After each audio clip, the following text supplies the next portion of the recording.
இன்றைக்கான வீடியோவில் என்ன நடக்குதுன்னு சொல்லிட்டு பார்க்கலாம். வீடியோக்குள்ளே போகிறதுக்கு முன்னாடி நம்ம சேனலை லைக் அண்ட் சப்ஸ்கிரைப் பண்ணிவிட்டு சப்போர்ட் பண்ணுங்கள். வீடியோ வந்துட்டு பயங்கர ஃபீலிங்காக இருந்துச்சுங்க. அப்படியே நம்ம கண்ணிலேருந்து அப்படியே கண்ணீரை வர வச்சிடுறாங்க. ஃபஸ்ட்டு சீனில் வந்துட்டு சூடாமணி அவங்கள அடக்கம் பண்ணுறதுக்காக கொண்டு போகிறாங்களே, அந்த சீன் தான் காமிச்சிட்ருக்காங்க. எல்லாரும் அழுதுகிட்டே வந்துட்டு தூக்கிட்டு போக அந்த சைடு வந்துட்டு சமுத்திரபாண்டியும் சனியனே காமிச்சிட்ருக்காங்க. சனியை வந்துட்டு நல்லா சரக்கு அடிச்சுக்கிட்டு இருக்கு. இன்றைக்கி ஒரு நாள் தாலே என் முன்னாடி குடிக்க உனக்கு பர்மிஷன் கொடுத்துருக்கேன், அடுத்துல இருந்தெல்லாம் இப்படிலாம் குடிக்கக்கூடாது அப்படின்ற மாதிரி சொல்ல, ஐயா நல்ல வேலையா அந்த சூடாமணி செத்து போயிட்டா, இனிமே நீங்கள் ஜெயிலுக்கு போக முடியாது, சாட்சி சொல்கிறதுக்கு நானும் வரணும்னு அவசியம் இல்லை அப்படின்ற மாதிரி சொல்ல, ஆமலே எனக்கு இருந்த எதிரி அந்த சூடாமணி செத்து போயிட்டா, அவள் எனக்கு சாபம் விடுறாளா, ஏய் முருகன் இருக்காளே, ஆனால் அந்த அப்போ முருகன் யார் பக்கம் இருக்கான்னு தான் பார்க்கணும், முருகன் என் பக்கம் இருக்காளே, அது மட்டும் இல்லாமல் அந்த சூடாமணி இந்நேரம் பொசுங்கிருப்பா இல்லையா அப்படின்ற மாதிரி சொல்ல, பிறகு நெருப்பை வச்சு எரிச்சு பொசுங்கி பொசுன்னு போயிருப்பாளே, ஏங்கிட்ட சவால் விட்டுக்கிட்டு இருக்கா, எப்படி நான் வந்துட்டு அனாத போனமா சாவனா, அதுவும் ஜெயிலுக்குள்ளேயே களி தின்னு சாவனா, நான் யாரு எப்பேற்பட்டவன், அவள் ஒரு ஆளுன்னு என்கிட்ட சவால் விடுறாளா, ஒன்றும் இல்லாமல் ஆக்கிட்டோம்ல அப்படின்ற மாதிரி சொல்லிட்டு பயங்கரமாக நக்கல் பண்ணி சிரிச்சிட்டு இருக்காங்க. இந்த சைடு வந்துட்டு சூடாமணி அவங்களுக்கு இறுதி சடங்கு பண்ணுற மாதிரி தான் காமிச்சிட்ருக்காங்க. அவங்க மேலே வந்துட்டு அந்த சாணத்தெல்லாம் எடுத்து வச்சு நெருப்பு எரிக்கிறதுக்காக கடைசியில் சண்முகம் அவங்க கையில் கொடுக்குறாங்க. இங்கே பாருப்பா தலைப்பில் நீ தானே, நீ பாட்டுக்கு வையா, இப்படியே அழுதுட்டு இருந்தா என்ன பண்ணுறது அப்படின்னு சொல்லிட்டு எல்லாரும் சொல்ல, எங்கள் தங்கச்சிமாருங்க எல்லாருமே சேர்ந்து ரொம்ப அழுக ஆரம்பிச்சிடுறாங்க. அப்போ ஒவ்வொரு பிள்ளைங்களும் அவங்கவுங்களுக்கு சூடாமணி பேசியிருப்பாங்க இல்லையா, சத்தியமணி கொடுத்துருப்பாங்களா, அதெல்லாம் வந்துட்டு யோசித்து பார்க்குறாங்க.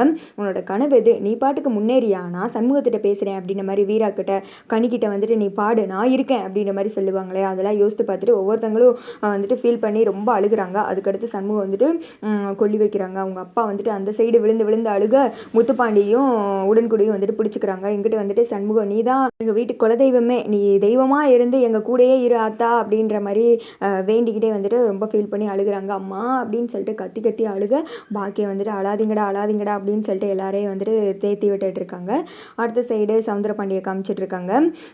ஐயா இங்கே பாருங்களேன், அந்த மருதுவை வர வச்சு சண்முகத்தை போட்டதெல்லாம் பிளான் போட்டீங்க, ஆனால் அதில் ஊடாலச்சிக்கினது சூடாமணி, இந்த விஷயம் நாளைக்கு வந்துட்டு சண்முகத்துக்கு தெரிஞ்சு அவன் ஒரு முட்டா பையன் உங்களுக்கே தெரியும், கத்தி எடுத்துகிட்டு வந்து ஒரே சொருகு உங்களை சொருகிட்டானா என்ன பண்ணுறது அப்படின்ற மாதிரி சொல்ல, அடைக்கு இருக்கு பையிலே, இந்த உண்மை தெரிஞ்ச ரெண்டு பேர், ஒருத்தன் வந்துட்டு அந்த கிறுக்கு பையன், அவன் தான் வந்துட்டு வண்டு அடித்து செத்து போயிட்டானே, இன்னொரு ஆள் நீ எனக்கு எதிராக எதுவும் சொல்லுவியா அப்படின்ற மாதிரி சொல்ல, ஐயோ என்னைய எப்படி பேசுகிறீங்க, நான் உங்களுக்கு எதிராக வாயை கூட திறக்க மாட்டேன் அப்படின்ற மாதிரி சொல்ல, அப்போ மூடிக்கிட்டு அதெல்லாம் எந்த உண்மையும் தெரியாது, அது மட்டும் இல்லாமல் இனிமேல் உங்களுக்கு எதிரியே இல்லையா அப்படின்ற மாதிரி சனியை சொல்ல, எதிரி இல்லையா இருக்காண்டா அந்த சண்முகம், அவனை இல்லாமல் ஆக்கிடுவேன், நான் யார் ராஜ தந்திரிலே கூடையே இருந்து குளிபறிக்கிறவன், தேவைப்பட்ட நேரத்தில் அப்படியே சிரிச்சுக்கிட்டே விஷத்தை கக்குற நாகப்பாம்பு அப்படின்ற மாதிரி இவங்க வந்துட்டு எங்கிட்ட பேசிகிட்டு இருக்காங்க. அடுத்த சைடு வீட்டில் தான் காமிச்சிட்டு இருக்காங்க. ஆளுக்கு ஒவ்வொரு சைடு வந்துட்டு சோகமாக இருக்கு.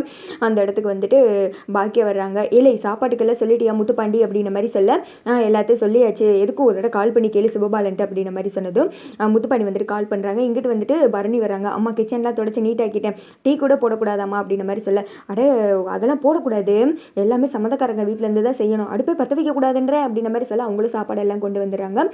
ஏழை சண்முகம் இப்படியே உட்காந்துட்டு இருந்தால் எப்படி, நீ சாப்பிட்டா தானே அவளுகளும் சாப்பிடுவாங்க, வாழை அப்படின்னு கூப்பிட சண்முகம் வந்துட்டு அழுதுகிட்டே இருக்காங்க. மாமா நீங்களாவது வாங்க சாப்பிட சொல்லுங்க அப்படின்ற மாதிரி சொல்ல, என்னலை சொல்ல உன் அப்பே முத்துப்பாண்டி அவன் ஒரு கிறுக்கு பையன், அயோக்கிய பையன், என் பொண்டாட்டியை கொண்டு போய் ஜெயிலில் வச்சுட்டான், என்னை தஞ்சம் புகுந்து அதுக்கடுத்து மாமானி என் வீட்டுக்குள்ளே வந்தா, நானே இப்படி பறி கொடுத்துட்டு உட்காந்துட்டு இருக்கேன், எல்லாம் உங்கள் அம்மாவை பறி கொடுத்துட்டு இங்கே போய் சாப்பிடுன்னு சொல்கிறியா, போ அத்தா நீ வேறு அப்படின்னு சொல்லிட்டு அழுக.